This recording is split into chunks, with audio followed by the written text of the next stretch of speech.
I think the bottom line of where we started is you've got to know your environment. I mean, you've got to know what's around you, because you can't really plan for minimising the fire impact unless you know what sort of place you've got, you know, whether you're surrounded by tree ferns or whether you're surrounded by 10-foot grasses, or, you know, so you need to know that. And then once you do know that, there's a number of strategies that I think you can put in place to... Oh, poor Chucky. There's quite a number of strategies you can put in place to minimise the possible damage that fire can do. And we're talking about irregular fires, not your towering inferno that happens every, you know, rare occasion, maybe once every 100 years, because that's a totally different discussion, I think. We're talking about normal fires that can happen, that can spring up and out and can burn you out. And there are a number of things. Water supply, we looked at water supply, making sure that your water supply was reliable. So that, for example, if you were on mains, to have a backup situation, because if the mains get cut, you have no water. If you've got plastic tanks and they burn, you have no water if that's your main water supply.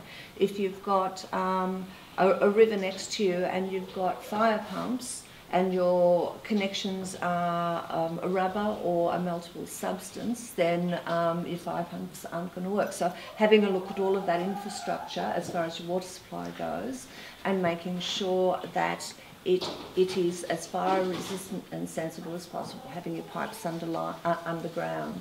Tying your water supply to your farm production supply, if you want to put it that way, will maximise the benefit of the infrastructure you create, because you would have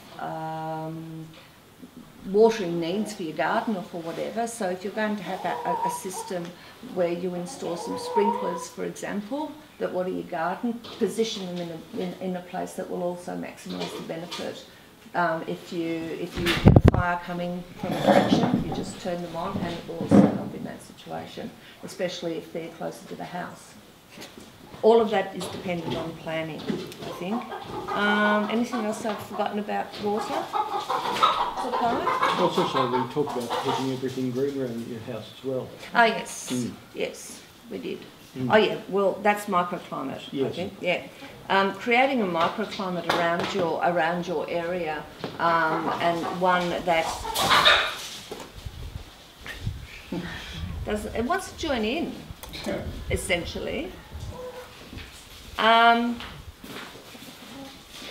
Having areas around the house that retain moisture is a really important consideration, but also having fire breaks that are made of non-indigenous species, things that will not burn as readily. So that, and we've got a good case study, an example of where this has worked, and it would also help what's inside that sort of hedge. Sweetheart, you can join in. Keep your chickens close by. And David will explain a little bit more about the green fire breaks that you can have around your house. Do you want to do that now? I could do, yes. My parents are up in Hillsville, or between Hillsville and Kinglake, and he did a lot of work on green fire breaks, so using planting trees around the house that don't burn, or aren't subject to burning. So also providing a shield from any fire. So it had other advantages as well, which was sort of creating the microclimate and changing where they are is on top of a hill. So in the case of a fire, the worst place to be is on the top of the hill. So on Black Saturday, the fires came through one way and they hit the pittosporum hedge and just stopped. And then about half an hour later, the fire then came around from the bottom of the hill and went back up, and that's where they got the most damage. But as a result, a lot of the neighbours lost houses, but their house was still there, and they were able to then save it. Did they stay, out of curiosity? They did, yes. Well, they didn't have time to evacuate for a start. So they were there and just decided to make the most of it. But they were also prepared as well. What was the main vegetation damage? Around them there's a lot of eucalypts, and the bush there is very dry bush with sort of dry grass. What was the vegetation that didn't burn? You mentioned the phytosporums. On the other side they had lily pillies. They, with all the heat, they did burn eventually, but they held off the fire. And on the bottom side they had sort of orchards and citrus and stuff. Now, a lot of those died as a result, but they still gave them protection.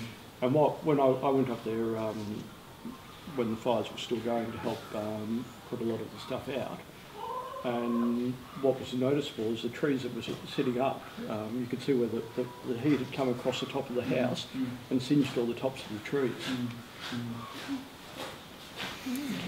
But because they had a green fire break, and because they had shelter, and because they had planned their strategy a little bit with what they had inside their boundaries, if you like, they had luckily they had a much better chance of protecting their property and fighting fire, because they had contained it in a sense. And which gave them the time to Sorry fight. if I missed this, but did you talk about species at all on trees? Or We talked about things like phytosporums, lily pillies, generally non-natives are more fire resistant than natives, because unfortunately there's a lot of you do get things like lily pillies. Yeah, you do. But you do get they some. require a lot of moisture to grow as well. Yeah, I mean, you need to know your plants, and you need to what you choose, what you need to choose, whether it's indigenous or non-indigenous, is stuff that retains a lot of moisture, stuff that doesn't have a lot of oil in it, so that it just explodes when it gets hot enough.